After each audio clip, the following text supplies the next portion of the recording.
because it's really a composite of day-to-night work that has occupied me for 12 years. When you run a gallery, first I also want to thank everybody that's on our team, because there isn't anybody, all 8 of us were involved in one way or another in bringing this show to fruition. They're complicated pictures to print, to frame, to ship, to install. There is, web content. There is production of the exhibition. So everybody that's a part of this gallery had great joy and respect Stephen and wanted to be involved in this exhibition. But I thank all of you for coming and letting us do what we would like to do. When people ask us what makes for a photographer that we would like to represent and show, because we are, every week there's dozens of people submitting JPEGs, sending me unsolicited books, asking us for exhibitions. But there's something special that happens in a world with so many photographic images to make some of them memorable and others not memorable. We look for a photographer who does something that's very original, that nobody else does, that takes the medium and makes the media their own and gives you something that fascinates you, that you want to be involved in, that you look at the pictures, you turn away, and you want to look back again. So these are the kind of pictures that Stephen does. Nobody but Stephen has done this series of pictures, and they're really complex, and they're really kind of larger than life and realer than life, and he's found a way to make photography his own. And it may seem silly to say so, but a photograph is only as important and as good as what's contained in it. Stephen has found a way to put fascinating material in front of us, to do it in a way that no one's done it before, and to expand our capacity of what a photograph can be. I mean, we show Stephen's work, but it's shown all around the world. He's got monographs out, museum shows. We are really very privileged and very pleased to have Stephen and Betty here, because without Betty, Stephen's work wouldn't be here either. Betty is critical. So I know what she does, so I thank her as well.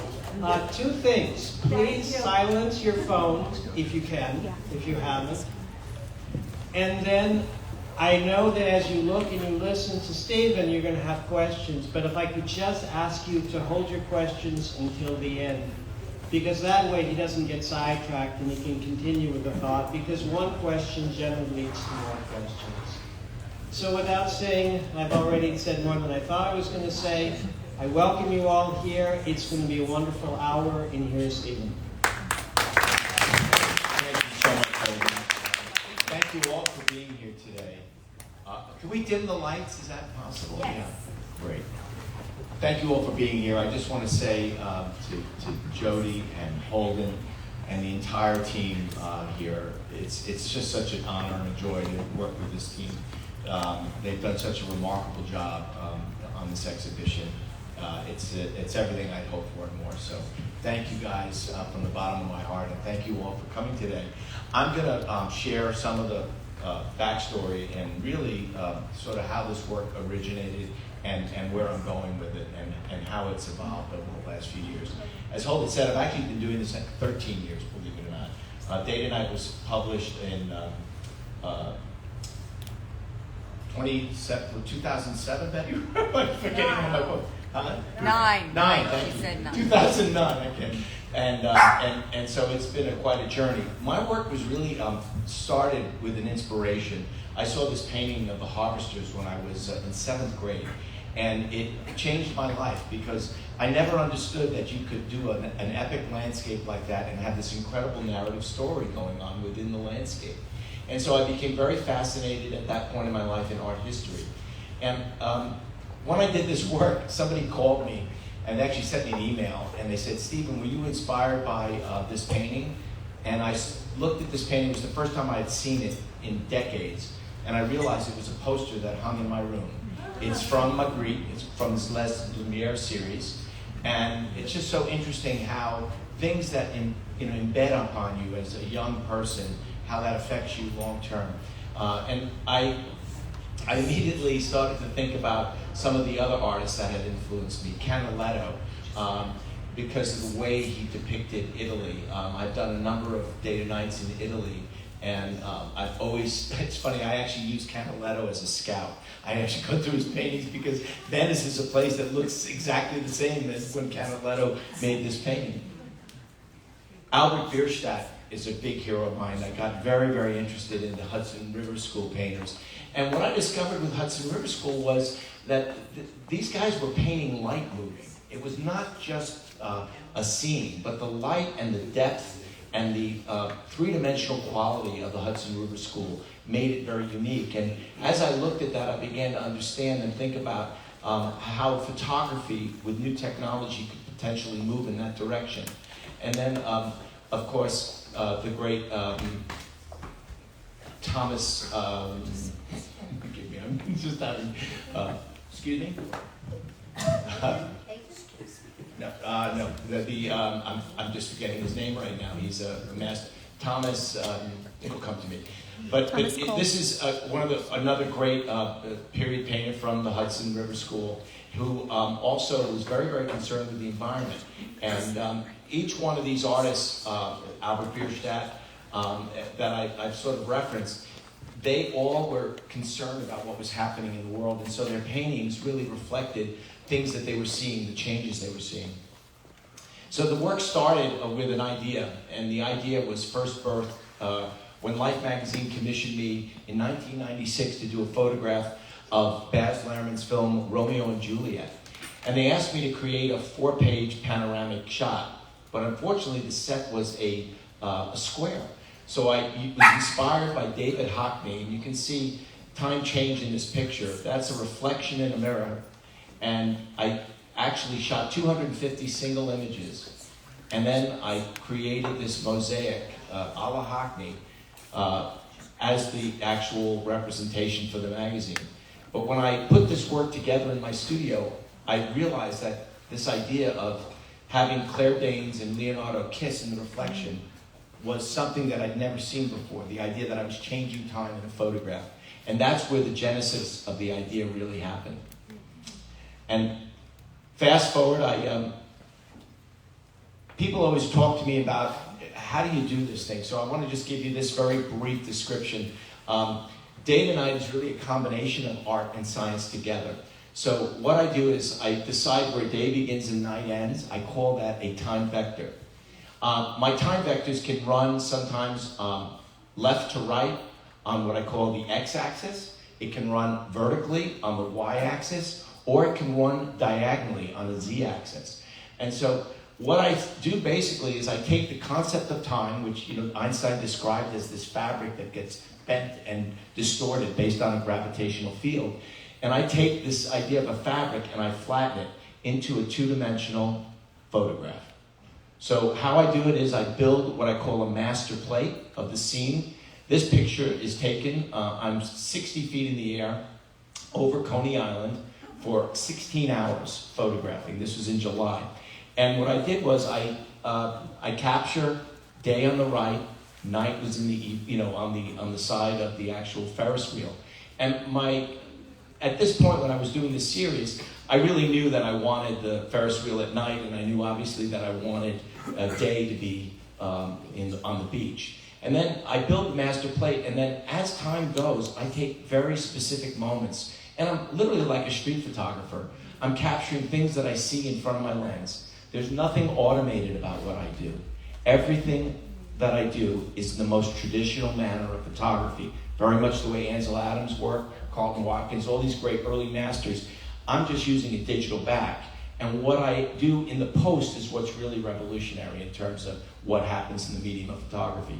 So the work started in New York City. It became a deep passion of mine. I love New York, and I wanted to create images of New York that celebrated what I felt about the city. I shoot from a high perspective, and that enables me to see into a scene and capture very specific moments as time changes. This is, of course, Times Square. It's funny because my photographs, after 13 years, certain photographs are historical now.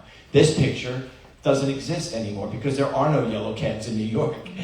So it's Uber has changed everything. Central Park snow. And then the Brooklyn Bridge. And, this is a picture that took almost 4 years to make. It was an enormous effort. And as we mentioned, my wife, Betty, who I could not do anything without my wife, Betty. She'll, stand up if you can. She's just the best. And she's the one who produces these things. I get the easy job just taking the pictures. So, thank you. This is what my work looks like up close. And you guys, what's wonderful, you're here in this beautiful exhibition. And I hope you get an opportunity to really take time to look closely at my photographs. But for those of you at home who are watching live streaming, that's what the work looks like up close. I'm telling stories in my photographs. To me, the narrative is almost as important as anything else that I do. And so capturing these moments, it was like Sunday in the Park was really, really special. I was underneath the Manhattan Bridge in a crane for this picture for 18 hours. And I say to people, I was essentially almost tone deaf afterwards because listening to the B&D train rumble every 3 minutes, you can't even begin to imagine how loud it was. I started then moving the work across America. I went to Chicago. And again, I'm fascinated by history. History's been a big theme in my work for many years. Many of you know my work on Ellis Island, and I documented the abandoned ruins of Ellis Island many years ago. And so I'm drawn to history. And of course, I heard about the great Wrigley Field, and they were going to build a scoreboard to block the view of the left field. And I decided I had to capture Wrigley Field before they built that scoreboard. And so this photograph is in fact historical. It's a day-night, twilight doubleheader, which is also kind of a rare event these days, but it was quite special to capture that. I then shot the Great American Cup race. I was actually photographing from Alcatraz, and I'm the only photographer that's ever been allowed to be on top of a lighthouse, literally, for 24 hours to make this picture. And this was the final race, which is, again, an historical moment in the history of the America's Cup. Miami, here we are. This is also a bit of history because this is a peak of COVID. It's during a full moon in October. And when you look closely at this picture, you really get to see all the people in the Halloween costumes. It's not just COVID masks, they're wearing costumes. So it was an amazing experience. Ocean was closed for that picture. I then started to migrate the work, obviously, to Europe and Paris. Of course, the great Notre Dame. And making this photograph was really special. And never in my wildest dreams would I ever think that, it would have been damaged the way it has been. And, my dream and hope is that it returns to this grandeur and beauty that you see in this photograph. These are the tulips. People look at this picture and go, well, how complicated was that? Well, that's almost more complicated than some of my animal photographs because tulips, what happens with a tulip is once it opens, they cut the bulbs. They literally cut the tops off of the heads of the flower. So they're not interested in selling the flower. They're interested in bulbs. And when the bulbs are at their peak in terms of nutrients, it's when the flower is fully open. So what I had to do was I had to work with this farmer and literally try to gauge when the bulbs were going to open because I didn't want to get there and have all the tulips be gone. And so we ended up spending weeks, and I actually made more than one trip to make this photograph, but it was worth it. And you're seeing in the background of this picture, that's not just a windmill, but those are World War II bunkers that tell the story of how the Nazis tried to invade Bergen. That's where I made this picture. That was where they tried to come in from. And so this area has a really important historical significance. Stonehenge. Of all the times I got to photograph Stonehenge, by some incredibly strange luck, which I don't really question, I just embrace it, they have a pagan wedding the day I'm doing this picture. And so you actually see these people dressed in full-on, it looked like something out of, that famous TV series with the vampires in the 1970s. And that's what they were dressed like. It was fantastic, but it really made my photograph. I then moved over to Venice, and I'd heard about this thing called the historical regatta, which had been going on for literally, since the 1500s, same boats, the costumes. And I thought, wouldn't that be cool? I'm going to do a day to night, play with time, but I'm going to go backwards in time. And so that's why I made this picture. And then again, obsessed with really Italy and the history of Italy. And I was always fascinated with this is the race in Siena, the Palio. And probably one of the more challenging storytelling images I've ever had to do. This is 18 hours of photographing to let you know that I spent 18 hours and basically 90 seconds is the race. So I get all these great moments, and then if the race does not start, or if I miss the moment my camera jams within that 90 seconds, I have no photograph. So much of what I do requires all kinds of alignment, in terms of the gods, luck, and everything. So it was a fantastic experience, though. If you look closely in this picture, you can see the beginning of the race, they actually take the horses out for a walkthrough, and then as time changes, you see there's a prayer service at the church, and then you see the parade start, and then the right-hand side, you see the horses, they look like they're pulling up. That's the false start. The group behind is the actual start, and then to the right is the winning contrada, and then to the right of him, you see all of the contrada going completely berserk. So it really tells the story of the entire day. Ipanema Beach. I was on a lifeguard stand for, God knows, 20 hours doing this picture. It was fantastic fun. Jerusalem. And then my work really made a pivot. So, I was starting to think about, it was a National Geographic, I had done my first story for them. And I started doing the day-to-night work, and I wanted to sort of bring them into what I was doing. I felt there was an opportunity to storytell with this work in a unique way. And so I pitched them on the idea of doing the national parks for the 100th anniversary, and paying respect and homage to some of the great photographers that went way before me, people like Edward Muybridge and Carlton Watkins, who used technology in a way that changed the way we think about our national parks. So I pitched them on Yosemite day to night, and at the time they were hesitant. And I said, well, okay, I'm just going to go out and do this one on my own. And I made this photograph, and I remember sending it to the photo editor at Geographic. And at the time when she said Sarah Lean, she wrote me back in about 5 minutes. Okay, how do we get involved in this? We want to get you a grant to do this series.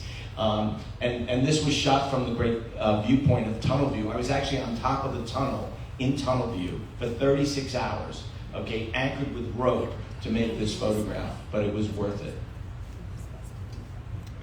The Grand Canyon. This is shot from the top of the Desert Tower. Again, 36 hours of photographing. People often ask me, how do you even pay attention for that long?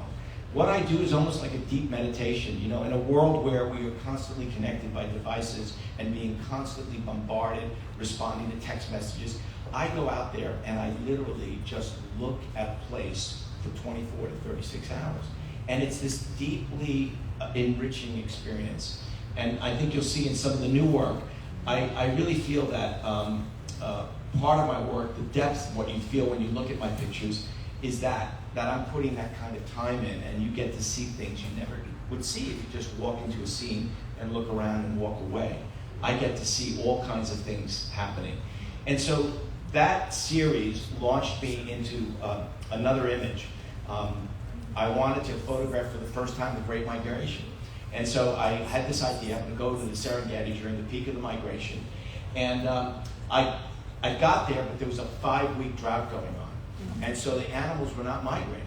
So what I ended up doing was I discovered this watering hole, and I watched it for several days, almost 5 or 6 days. I just keep going back and seeing all the animals coming in and out.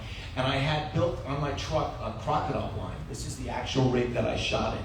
And I set this camera up right where you're seeing it here. And I stayed inside this blind for 26 hours. And what I witnessed was nothing short of biblical. I captured, as time changed, all of these competitive species sharing a watering hole.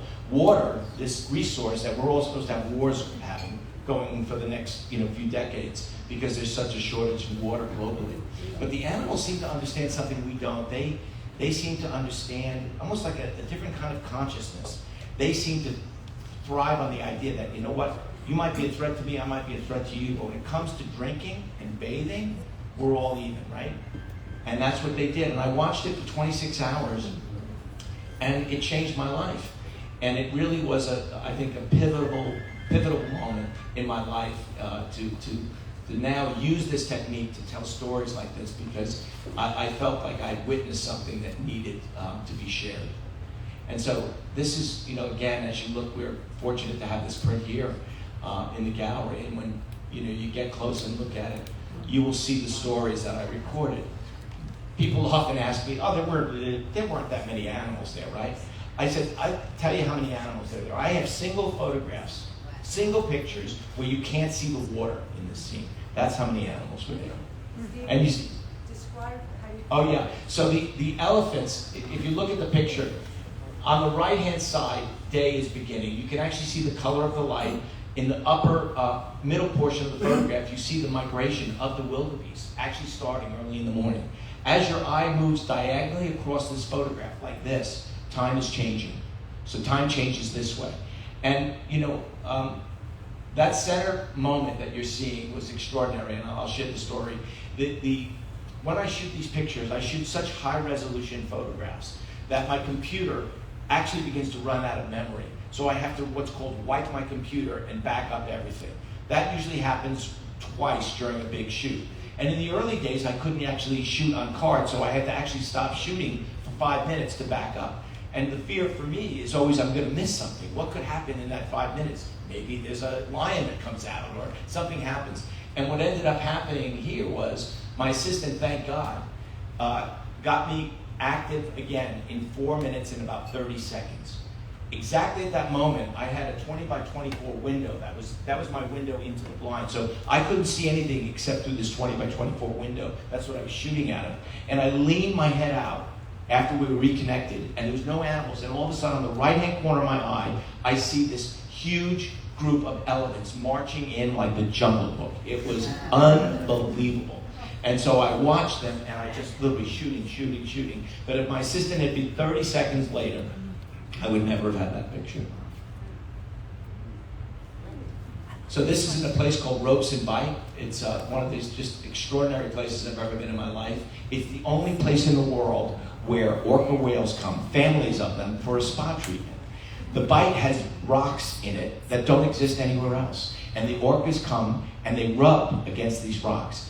And I had given a TED talk in 2016 at the Dream Conference, and a gentleman approached me and he said, "You would love where I work." And I go, "Where do you work?" He says, "I work in this place called Ropes and Bite." I go, "Oh."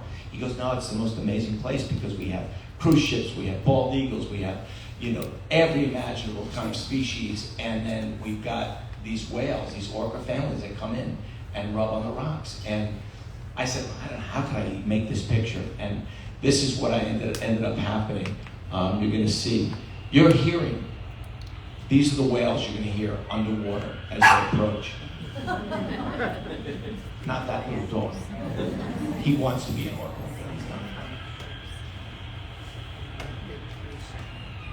But what was magical about this was the scientists gave me they have underwater microphones. And so I had a walkie-talkie so I could listen to the whales coming in. And one of the highlight moments for me was early in the morning, I hear a sound, but it's not like that orca. It sounds like Pavarotti comparatively. And I got behind my camera right away because it must have been I knew it was a big whale. Turns out it was a humpback. And that's the one you can see it up in the air. He's blowing all that steam out. That was the humpback whale. And at this point, Canada became a real passion project for me. And I created this photograph. This is this amazing place called Bella Coola. And in Bella Coola, it's up north of Vancouver. There's a river and a lodge up there, and with the permission of this one fabulous lodge and national park, they allowed me to build a scaffolding, and I spent 36 hours photographing these bears, and it was just something that was quite amazing. Because for the first time I was studying wildlife in a habitat, And so I brought this photograph to the National Geographic Society, and they were very generous, as they've been throughout my career now, in supporting me with a grant to create these pictures, to tell the story of what's happening with endangered species and habitats in Canada. And that's the project I continue to work on now. So in between that photograph, I got another story with a dear editor of mine, Kathy Moran, who was really my main editor at National Geographic for many, many years. And she said, well, Stephen, do you think you could do this picture with birds? And I'm like, David, I with birds? Birds move. I mean, well, maybe we can do it with nesting birds during migration. And so I went to a place called Lake Pagoria to photograph the lesser flamingo. That's my blind. This is one of the most magnificent places I've ever been. And when you get above these birds, it's absolutely spellbinding.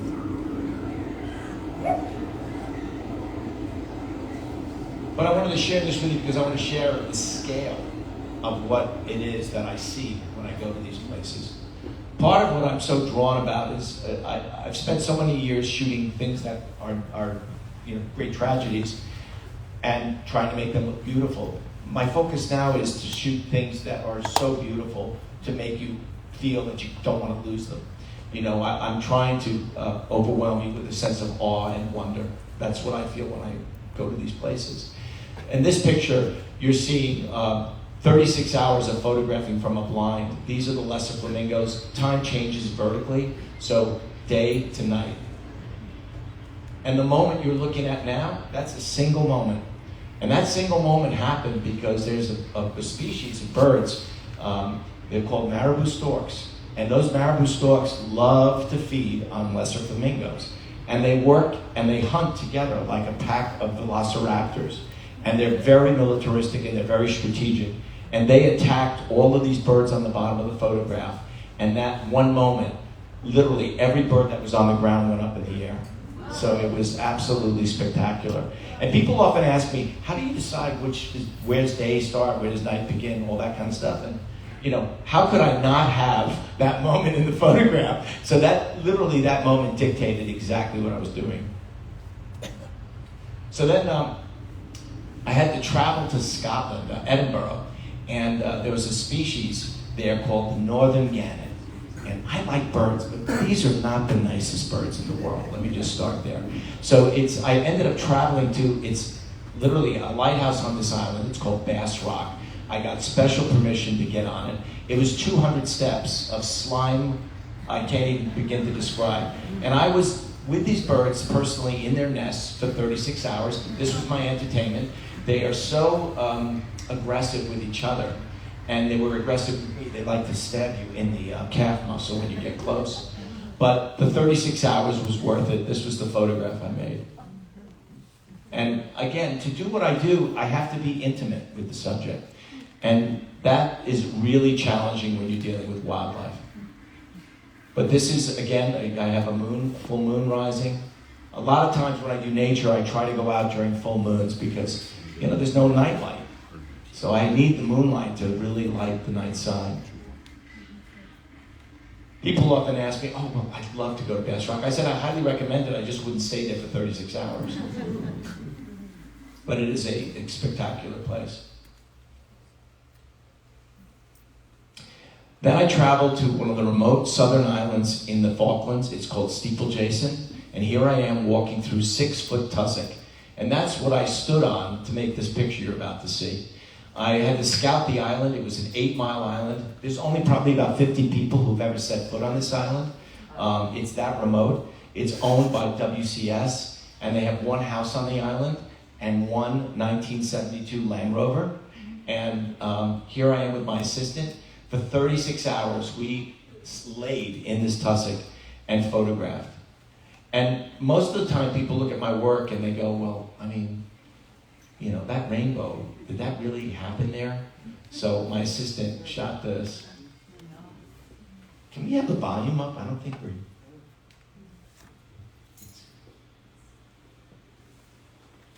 Oh, the mic is not plugged in. I think we need the mic.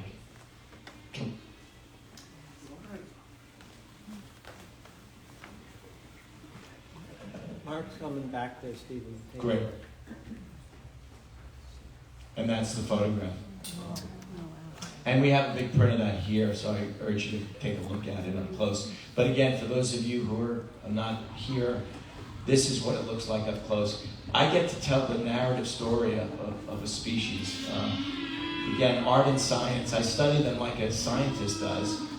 But over the course of 36 hours, I see a mother teaching a baby how to fly. I see the communication between a male and a female. These animals breed for life, 50 years for life. Mothers will fly 5,000 miles just to feed their young. And when the young become teenagers, they fly back and they come back and they have these things called gaggles. And they reminisce about what it was like, what they're doing. And they're like, where are you fishing these days? I don't know, what about you? And it's like teenagers. I mean, it's fantastic. I say all the time to my wife, I'm going to come back as a black-brown algae first. That's what I'm going to do. And then I traveled to Nebraska along the Platte River. And if you'd ever told me that Nebraska would be one of the most beautiful things I'd ever seen in my life, I'd go, seriously, Nebraska? But, it's kind of flat, isn't it? But I'll tell you what, if you get a chance, put it on your bucket list. The sandhill crane migration is one of the most spectacular things you'll ever see in your lifetime. This is like, seeing hundreds of thousands of birds. These birds, by the way, are 8-foot wingspans, just to give you an idea. I was 36 hours in a blind. I built almost 2 months before the actual migration. And once I'm in it, I'm in it. I was stuck there. And let me tell you, at night it got colder than you don't want to know. But here are the birds. You can see them sleeping in the morning. Now they go out in the morning light to roost, and they're flying to get food. They're so loved in Nebraska that most of the farmers till their fields for these birds, so they have lots of food to eat. At night they come back, and again they roost along the river.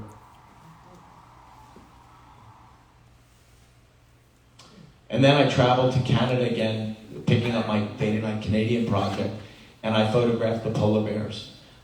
We have a print of that here as well, and this was a really remarkable experience for me because I was so lucky to see the bears.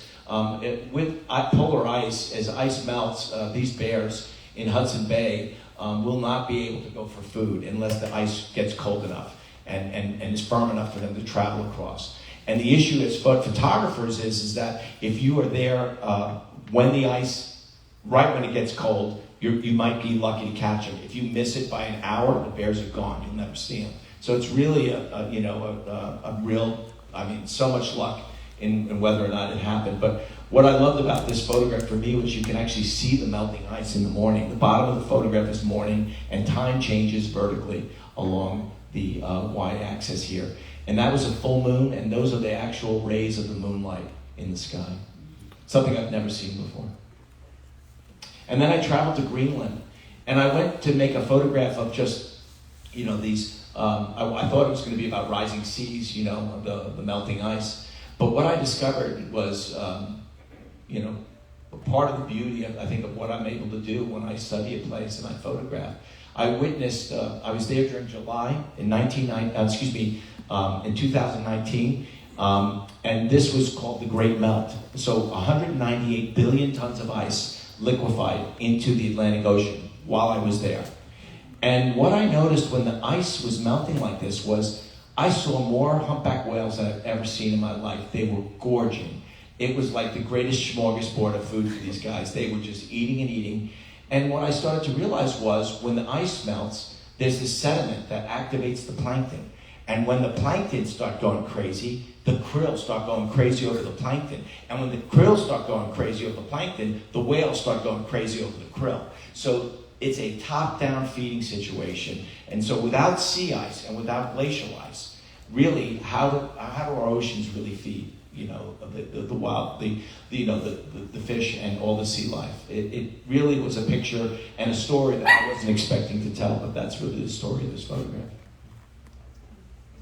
I went to Iceland, and again, my work started to think about things that were, environmentally really, happening. I love the idea. This is the Blue Lagoon, being able to capture this regenerative, this is amazing. This is geothermal energy, and basically the lagoon is the wastewater being reused from the geothermal production of electricity. And it's become one of the hottest spas in the world, and I was able to very luckily capture snowfall and the northern lights in one photograph in one day. Then I pitched National Geographic. There was this volcano that was going on next door, and I had to do a day to night of this volcano. It was called the Shield Volcano, and this is a little video that shows me working, just gives you an idea of what I do. That's a 3D model that I used to scout with. That was the helicopter that took us in. My concept day to night is really about capturing. Can we go any louder? For me, I always like to get an elevation because when I change time, it's really important that I have a certain type of perspective. But also, it is it's exciting when you get a certain perspective. You're able to see into things in a way that I find very, very interesting.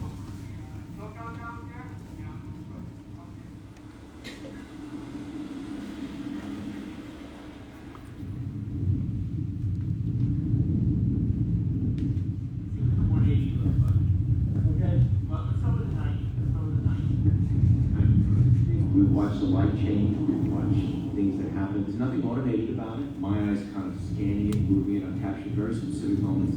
Wow, look at that. Look at that. Is that a tornado? What the hell is that? Wow, that's crazy.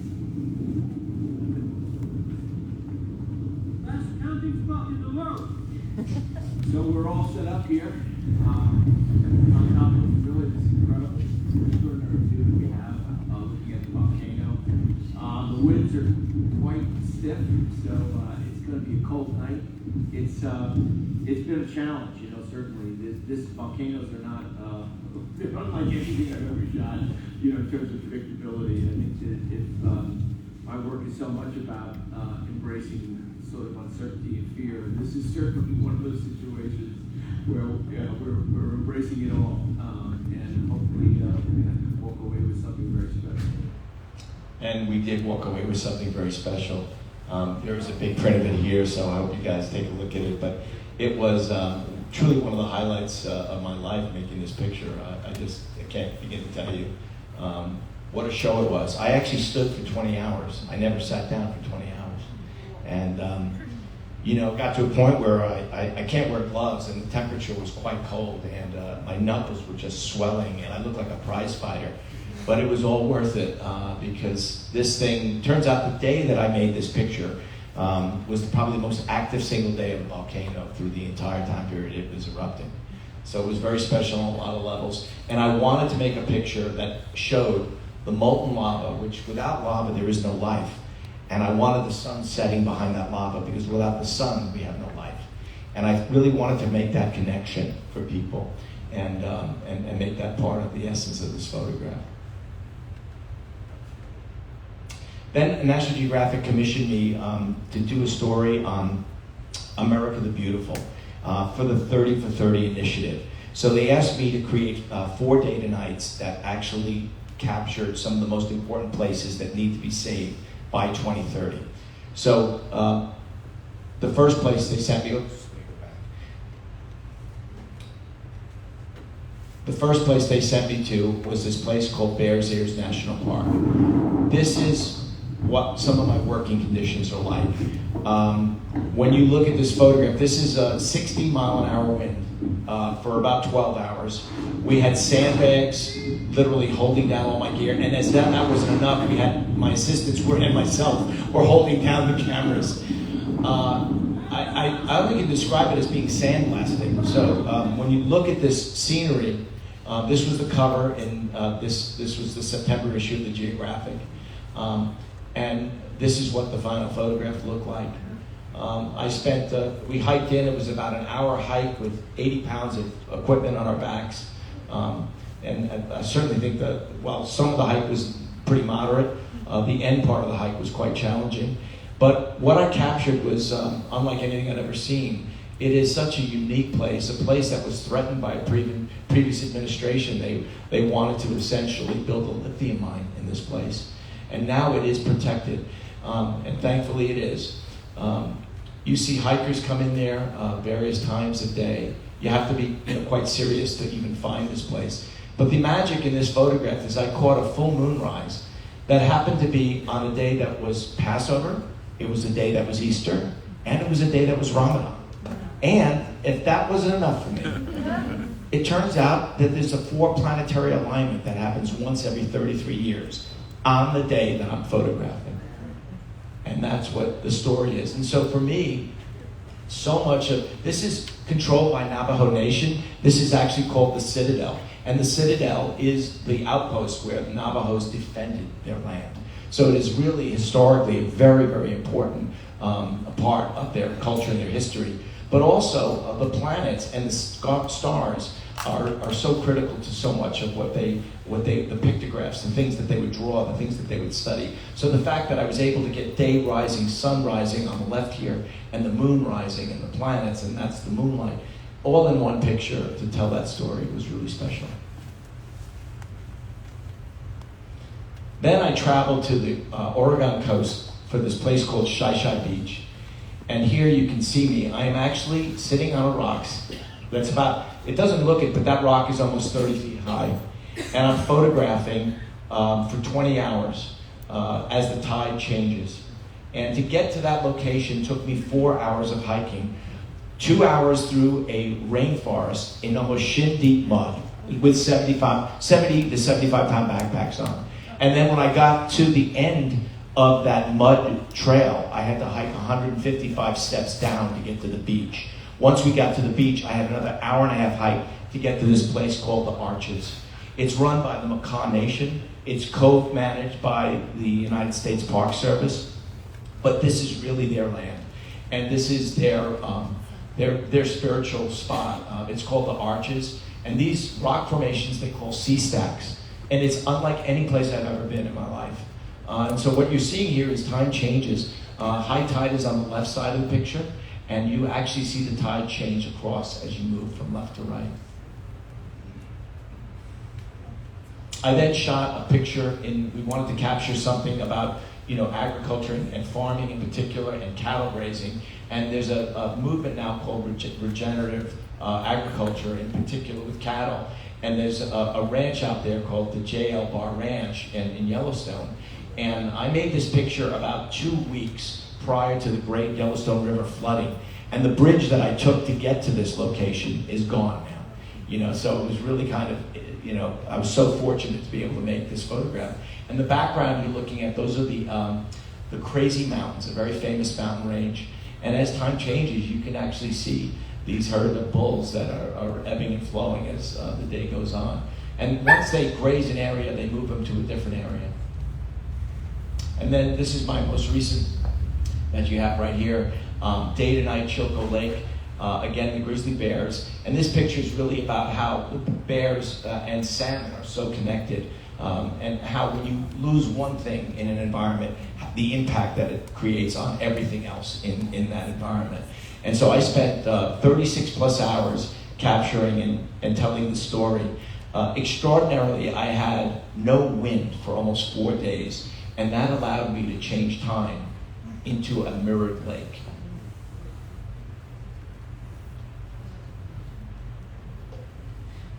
And lastly, I'm just going to share a new body of work I've been working on called Tapestries.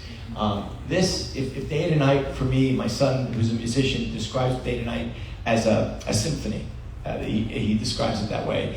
And I think it's quite apropos, actually, because in terms of how much things I have to bring to each one of these images. And when he looked at Tapestry, he goes, "Dad, this is like jazz for you." And it really is like jazz for me, because Tapestries is me taking pictures over the course of generally 4 to 8 seconds. They're all done in camera, so they're multiple exposures, right? So I don't do any post work or retouching. They're not layered, or none of the complexities that Day to Night have. This is all me seeing and capturing fractional time in really just a few seconds. And what it is about really for me is it's almost like I'm trying to sort of recreate what my emotion is at a given moment in time, a feeling that I have when I'm in a place. And I think it's the way the Impressionist painters worked. I think their eyes would move around a scene, and they would look at things, and they would translate the things that they would see over the course of an afternoon of painting into the painting. And it's all of those elements that I think make you feel what they felt. And I think that's what really Impressionism is.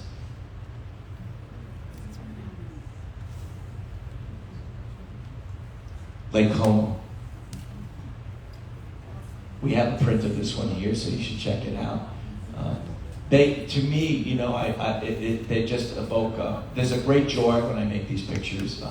There's a letting go that I experience. Part of my work, you know, really is about this idea that I like being uncomfortable when I work. I always say that if I'm comfortable, then I'm really not working hard enough.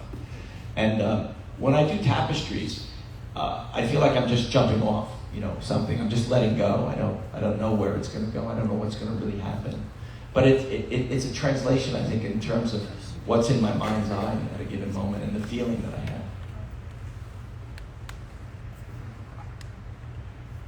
There's a place called Block Island where we spend a lot of time.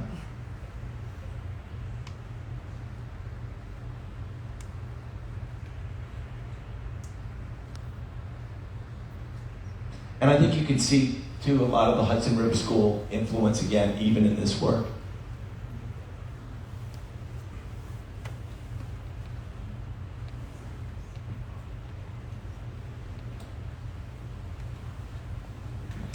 And that's it. So,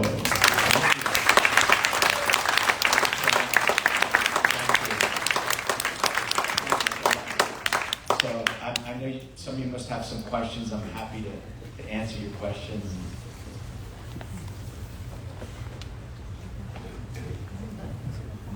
What's your favorite lens, Stephen? Terrible.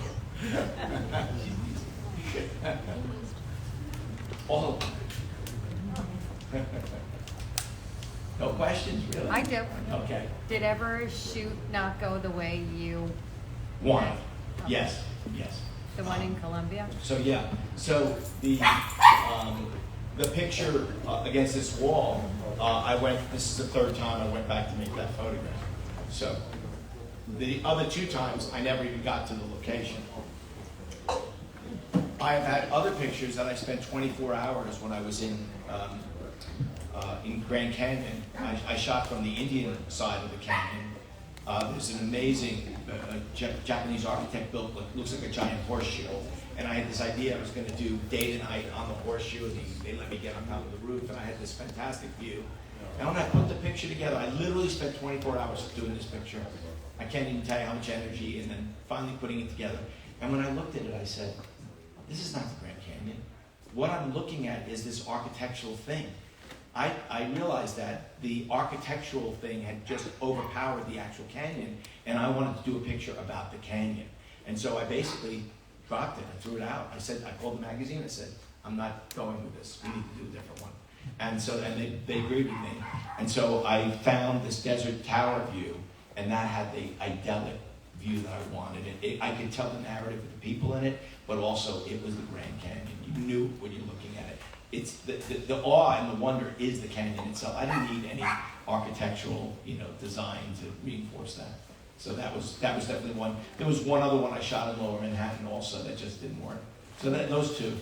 Yeah. Have there been any places, cities, countries where you wanted to go and haven't been able to get access? I've been wanting to go to Egypt for a while and do something there. It's funny. I went to Russia years ago, and I could never go back and do that picture in Red Square. So it's kind of it's interesting how things change. Sometimes things open up, things change. I do want to do. There's certainly places that I'm always interested in, always open to new ideas. But I think right now my work is really focused on purpose-driven work that speaks to some of the messaging that I'm really interested in sharing with people. But yeah, so if it fits into that aspect, I'm all about it. Could you talk a little bit how you meld the images digitally in the Day to Night series and how you choose what you drop in and what you take out? So I have a system where when I photograph, my assistant we have a color system, a code system, and a numerical system where the shot gets marked in real time when I like something, okay? But the thing about Day to Night is you see how broad my shot is. I can be focused on a specific moment, and I say, that's a great moment, mark that. But I'm not seeing the other moment maybe. There may be another moment that I don't get to see. So I have to rediscover my work. And that's why the editing process can take so long. So I'll spend a month just editing a day to night. And then what I do within that editing process is I collate based on time. So all my work, the beauty of what I do is I shoot all based on time. So everything is sequential based on time. So once I'm marking an image, I know each moment they get selected. And then I usually circle those moments on the screen.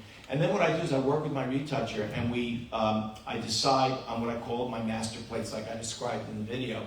And those master plates get built based on what my time vector is. And I try to build a master plate with very few elements in it in terms of whether it's wildlife or anything, because I have those moments based on time. What I'm trying to do is create a seamless canvas right now. And that enables us to layer those specific moments seamlessly into the picture.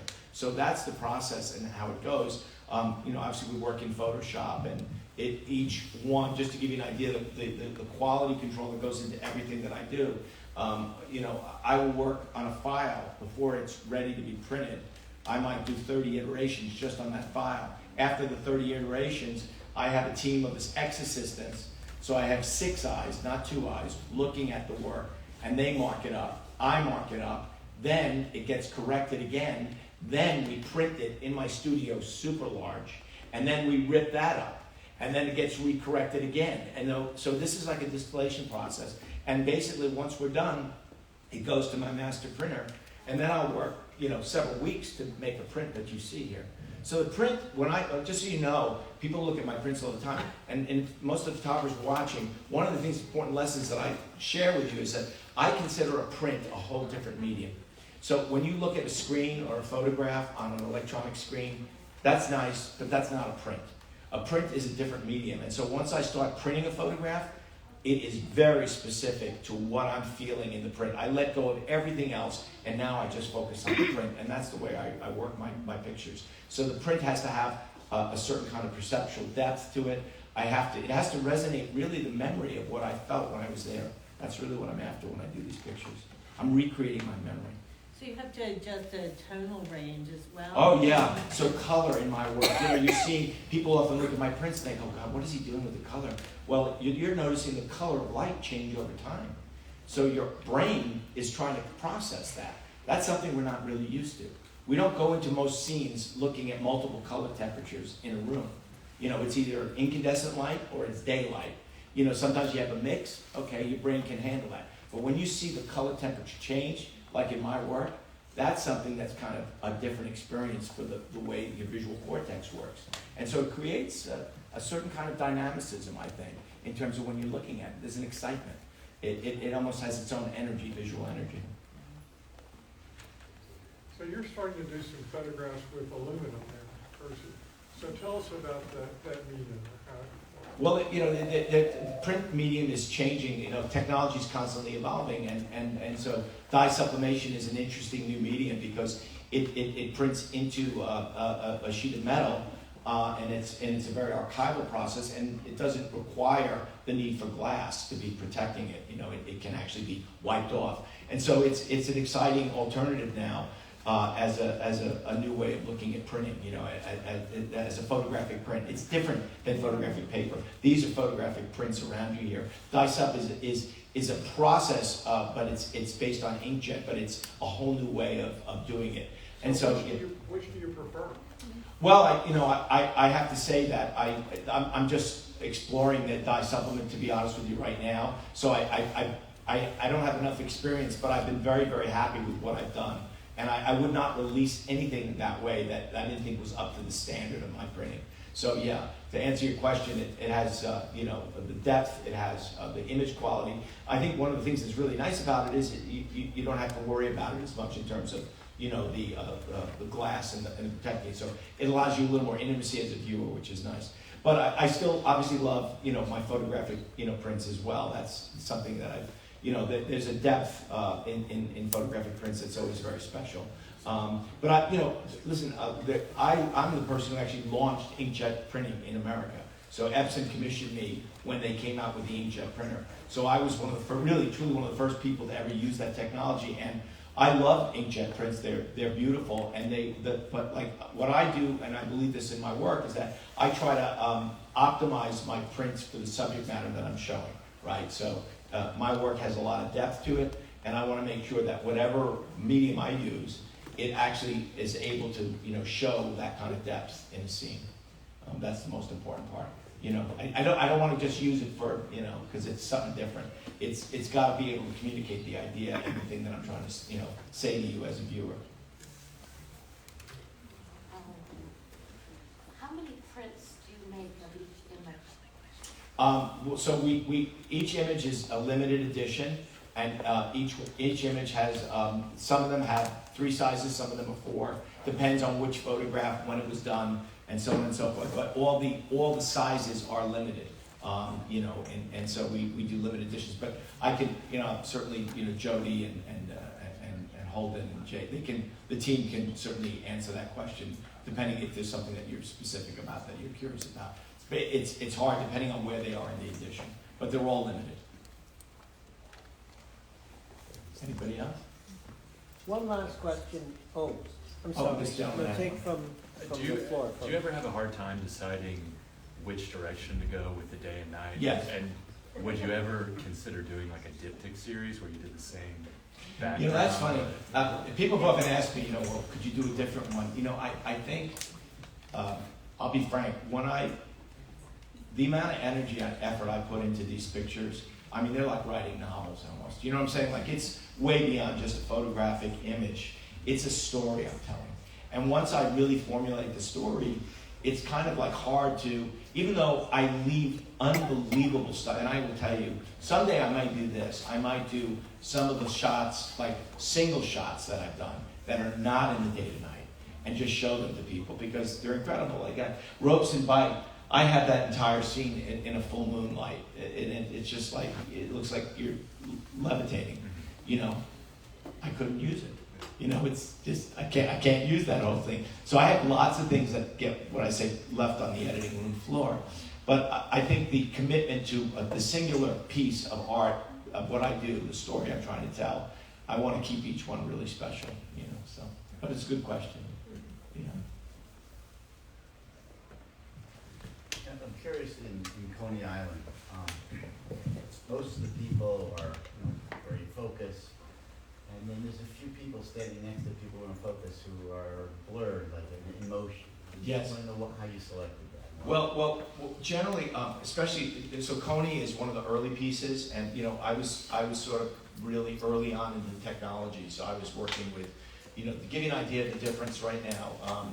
When I started doing day to night, it was a 37 megapixel camera back. My iPhone today, the 14, is 48 megapixels. I paid $50,000 for my 37 megapixel back in 2003. So that gives you an idea just of how technology's changed your iPhone.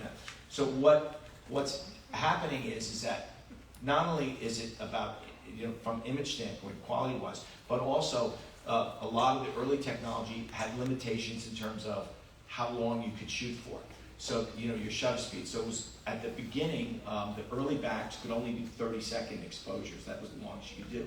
And when I do day to night, I can't move my f-stop. So as a photographer, I'm going to lock that stop. So at night, I'd have to do 30 seconds to get the exposure I wanted based on my f-stop. So, but, truthfully, one of the things I always liked about that was I felt that's kind of the way I saw night. In other words, when you're in the city and things are flying around you at night, your brain sees it as a flash. You don't see it as a solid image, It actually feels like that. So I always felt that was actually reflective in many ways to what the experience was that I was having if I was walking on the street. I wouldn't see it as I'd see it as like this flash, something moving by me. And so I kind of like that. I like that. I like bringing energy into my photographs, And even, as the work has evolved, and, now I have much more latitude and much more range. And, in the early days, I couldn't, shoot stars like this. I mean, I never did landscapes early on because I didn't have the image quality and the power to do it. And then the technology just made this tectonic jump, in the last few years, and that enabled me to start beginning, like I started the National Park series. That was a new back that FaZe had come out with, and it really was a game changer. So great. Anybody Thank you. else? Thank you, everybody. Thank you You are so much. welcome to hang out.